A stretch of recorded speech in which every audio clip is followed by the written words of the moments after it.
Once a project is complete and a logo design has been signed off, the last thing you will need to do is hand over the logo files to the client. Now, if you continue to work with the client, you could provide the logo on request for specific requirements. But if you are leaving the job, handing files over to another designer, or just handing it over to the client, you will need to prepare and provide files so they can be used where appropriate. Today, it is common for a logo to be used in a variety of instances, both large and small, across print and digital. So, there will be a variety of logo file formats that will need to be provided. In this last and final video, I'm going to discuss the final logo deliverables you can provide to your client once your project is complete, and demonstrate some techniques you can use to prepare them. So, let's get into it. So here I am with my design process checklist. Once a logo design has been finalized and signed off, we can now move into the final step in the design process, step 5 in phase 4. So the fifth and final step in the present logo designs phase is deliver logo assets to client. So here I am in the deliverables folder for my logo project. This is a typical folder structure I can send over to a client when I have finished a project. If you want to take a closer look at this deliverables folder, you can find it in the course folder. So with the course folder open, click into the design example folder and click into the deliverables folder, and you will have the same folder I have here. Now, for my logo design, there are 4 permutations which have been developed to be used in a variety of instances. So here we have 4 folders for each permutation: logo mark, emblem, word mark, and combination mark. And below I have a little checklist of the formats I need to remember to export out to. If you look in your project folder, in your deliverables folder, you will also be able to use this. So when providing logo files, common file formats would be JPEG, PNG, EPS, and SVG. JPEG is a bitmap image used in the most common and simple ways. These files work well in a variety of software tools and can be uploaded to a variety of social media platforms independently. Next is the PNG, which is also a bitmap image but allows for more flexibility. Unlike JPEGs, PNGs can include an alpha channel for a transparent background. These files also work well in a variety of software tools, making it easy for a client to use them independently and more flexibly than the JPEG. Now, the JPEG and the PNG work well in fixed instances, but can be very limited, especially when it comes to scale. So next we have the EPS, which are very flexible and allow for scaling in large formats, like vector artwork. EPS files are especially good for other designers and printers, as they can be opened in vector applications and used in further design work to a much higher scale. Lastly, we have the SVG. SVGs are typically used online instead of PNGs to maintain transparency, sharpness across various screen sizes, and maintain a low file size. Now, you may be wondering why I have not included the original Illustrator artwork. Well, if we are providing EPS files, there is no real need. Most clients won't have Illustrator, and if handing over to designers and printers, well, the EPS is basically the same thing, as EPS files can easily be opened in Illustrator anyway, so I don't usually provide an Illustrator file. Now, it's really important to mention here that I'll typically save all the logos as RGB. This just makes them all easy to open on screen and for the client to use in digital instances. RGB are easily converted into CMYK, so I would always instruct the client to convert any artwork they make with the RGB logos into CMYK first with the printer before they print. Now, when it comes to the EPS, I will always include a Pantone example for each colorway. As mentioned earlier, the EPS files can be used by other designers and printers and can be opened in programs like Illustrator.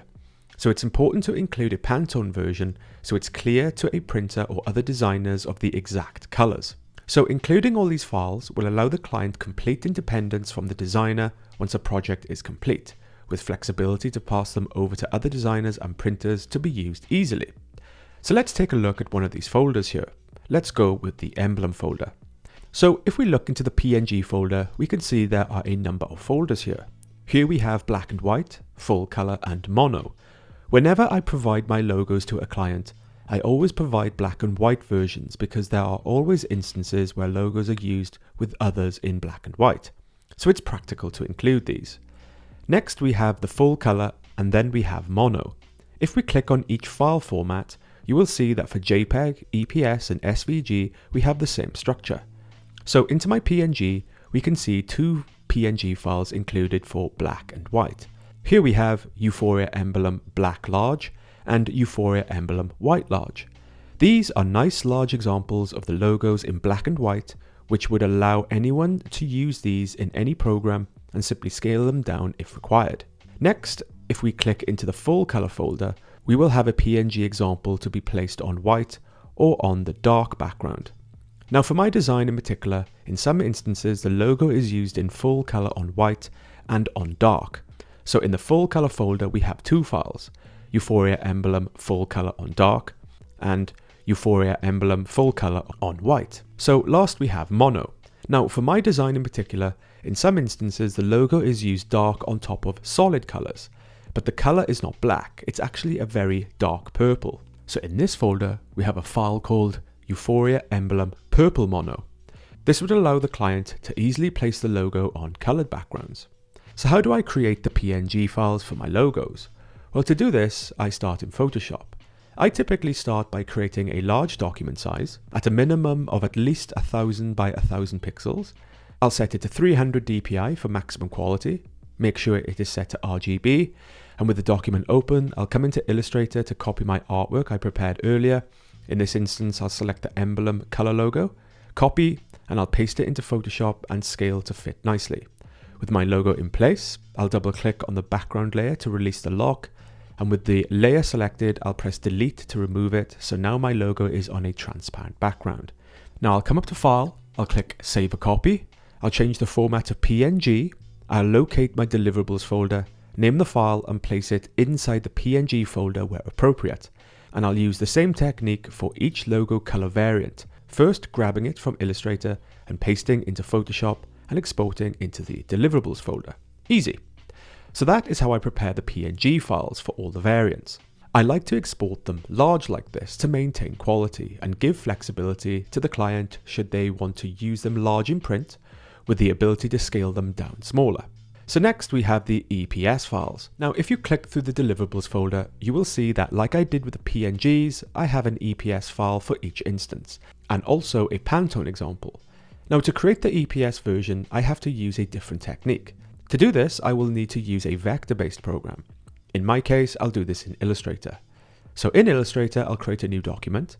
Just like I did for the PNG, I'll make a document size 1000 by 1000 pixels. I'll make sure the color mode is set to RGB and click OK. So I'll come and grab the original artwork from my approved logo document, paste it into my new doc and resize accordingly.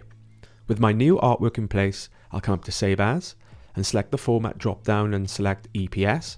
I'll locate my Deliverables folder, name the file and place it inside the EPS folder where appropriate. Now when it comes to the EPS, I'll also include a Pantone example. So once I have saved my first example, I'll change the colors to the Pantone colors I have decided upon previously. Once applied, I'll now have the Pantone references in the swatches panel. I'll come up to Save As, I'll locate my Deliverables folder and place it inside the EPS folder where appropriate in a Pantone folder. So that's how I prepare the EPS files for all the variants. Including EPS versions will allow the client to pass them on to other designers or printers to use in additional design work. So last we have the SVG files. Now if you click through the Deliverables folder, you will see that like I did with the PNGs and the EPS, I have a SVG file for each instance. Now to create the SVG version is very similar to creating EPS versions. To do this, we will need to use a vector-based program. In my case, I'll do this in Illustrator. Now because we have already prepared our EPS docs, we can just use these. So I'll come to one of the EPS logos I just saved and open in Illustrator. With my doc open, it's just a case of saving with a different format. So I'll come up to Save As, select the format drop down and select SVG. I'll locate my Deliverables folder and place it inside the SVG folder where appropriate. So that's how I prepare the SVG files for all the variants. Including SVG versions will allow the client to pass them over to a web designer if they want to upload and include them as a logo on a website. So last we have the JPEG images. Now, if you click through the deliverables folder, you will see that like I did with the PNGs, the EPS, and the SVGs, there is a file for each instance. Now, to create a JPEG version is very straightforward, and I'll do this in Photoshop. So I typically start by creating a relatively large document size, at a minimum of 1000 by 1000 pixels. I'll set it to 300 dpi for maximum quality, make sure it's set to RGB, and with the document open, I'll come into Illustrator to copy my artwork I prepared earlier. In this instance, I'll select the emblem color logo on dark, copy, and paste it into Photoshop and scale it nicely to fit in the middle, like so. On this occasion, I'll allow for a nice margin, should the logo be uploaded to social media platforms. With my logo in place, I'll come back to the final logo doc in Illustrator and select the colored background. Back in Photoshop, I'll paste this in, scale up, and place it behind the logo. Now I'll come up to File, I'll click Save a Copy, I'll locate my Deliverables folder, name the file, and place it inside the JPEG folder where appropriate. And I'll use the same technique for each logo color variant. First grabbing it from Illustrator and pasting it into Photoshop and exporting into the Deliverables folder. So this is a technique I'll use for each logo permutation. After a little work, I will have JPEG, PNG, EPS and SVG files for each logo permutation in each colorway. With this folder complete, I can either compress it and send it over email or pop it on a USB stick and hand it over physically. So here I am with my design process checklist for the last time. Once we have prepared all the logo files for the client and delivered them, we can cross off the final box and finally complete the project. Boom! Job done.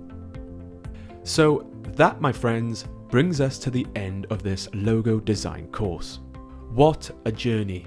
If you've been following along since the start, well done.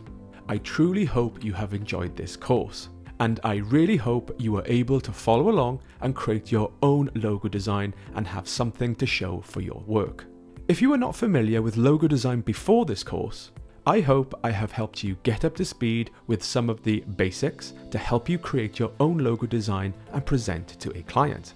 If you like the course, please subscribe to the channel. There will be lots more content like this in future, so don't miss out on that. If you like the course, be sure to share it with your friends who also may be interested in logo design. And if you created any designs of your own during the course, be sure to share your work over on Instagram and Twitter and tag me so I can see them. I'd love to see what you have come up with. Well, that's it for another video course. My name is Gareth David. Have fun, guys, and I'll see you next time.